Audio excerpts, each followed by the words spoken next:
بسم اللہ الرحمن الرحیم۔ سورۃ الفاتحہ آیت نمبر 1۔ الحمدللہ رب العالمین۔ ترجمہ کنز الایمان۔ سب خوبیاں اللہ کو جو مالک سارے جہان والوں کا۔ تفسیر صراط الجنان۔ الحمدللہ، سب تعریفیں اللہ کے لیے ہیں، یعنی ہر طرح کی حمد اور تعریف کا مستحق اللہ تعالیٰ ہے، کیونکہ اللہ تعالیٰ کمال کی تمام صفات کا جامع ہے۔ حمد اور شکر کی تعریف۔ حمد کا معنی ہے کسی کی اختیاری خوبیوں کی بنا پر اس کی تعریف کرنا، اور شکر کی تعریف یہ ہے کہ کسی کے احسان کے مقابلے میں زبان، دل یا اعضاء سے اس کی تعظیم کرنا۔ اور ہم چونکہ اللہ عز و جل کی حمد عام طور پر اس کے احسانات کے پیش نظر کرتے ہیں، اس لیے ہماری یہ حمد شکر بھی ہوتی ہے۔ اللہ تعالیٰ کی حمد و ثنا کرنے کے فضائل۔ احادیث میں اللہ تعالیٰ کی حمد و ثنا کرنے کے بہت فضائل بیان کیے گئے ہیں۔ ان میں سے 3 فضائل درج ذیل ہیں۔ نمبر 1، حضرت انس بن مالک رضی اللہ تعالیٰ عنہ سے روایت ہے، نبی اکرم صلی اللہ تعالیٰ علیہ وسلم نے ارشاد فرمایا، اللہ تعالیٰ بندے کی اس بات سے خوش ہوتا ہے کہ وہ کچھ کھائے تو اللہ تعالیٰ کی حمد کرے، اور کچھ پیے تو اللہ تعالیٰ کی حمد کرے۔ نمبر 2، حضرت جابر بن عبداللہ رضی اللہ تعالیٰ عنہ سے روایت ہے، حضور پر نور صلی اللہ تعالیٰ علیہ وآلہ وسلم نے ارشاد فرمایا، سب سے افضل ذکر لا الہ الا اللہ ہے، اور سب سے افضل دعا الحمدللہ ہے۔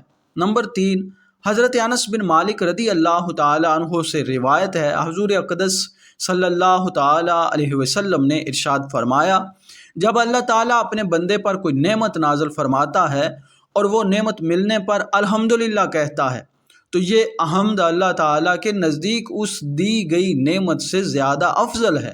حمد سے متعلق شرعی حکم۔ خطبے میں حمد واجب، کھانے کے بعد مستحب، چھینک آنے کے بعد سنت، حرام کام کے بعد حرام، اور بعض صورتوں میں کفر ہے۔ لفظ اللہ کی تفسیر۔ اللہ کے لیے اللہ اس ذات اعلیٰ کا عظمت والا نام ہے جو تمام کمال والی صفتوں کی جامع ہے، اور بعض مفسرین نے اس لفظ کے معنی بھی بیان کیے ہیں، جیسے اس کا ایک معنی ہے عبادت کا مستحق، دوسرا معنی ہے وہ ذات جس کی معرفت میں عقلیں حیران ہیں، تیسرا معنی ہے وہ ذات جس کی بارگاہ میں سکون حاصل ہوتا ہے، اور چوتھا معنی ہے وہ ذات کے مصیبت کے وقت جس کی پناہ تلاش کی جائے۔ رب العالمین کی تفسیر۔ جو سارے جہان والوں کا مالک ہے۔ لفظ رب کے کئی معنی ہیں، جیسے سید، مالک، معبود، ثابت، مسلح، اور بتدریج مرتبہ کمال تک پہنچانے والا۔ اللہ تعالیٰ کے علاوہ ہر موجود چیز کو عالم کہتے ہیں، اور اس میں تمام مخلوقات داخل ہیں۔ اور ناظرین گرامی، اس چینل پر روزانہ ترتیب کے ساتھ ایک آیت، اس کا ترجمہ اور تفسیر بیان کی جائے گی۔ آپ سے گزارش ہے کہ اس چینل کو ضرور سبسکرائب کریں۔ ملتے ہیں اگلی ویڈیو میں، تب تک کے لیے اجازت دیجیے۔ اپنا رکھیے بہت سارا خیال۔ السلام علیکم ورحمۃ اللہ۔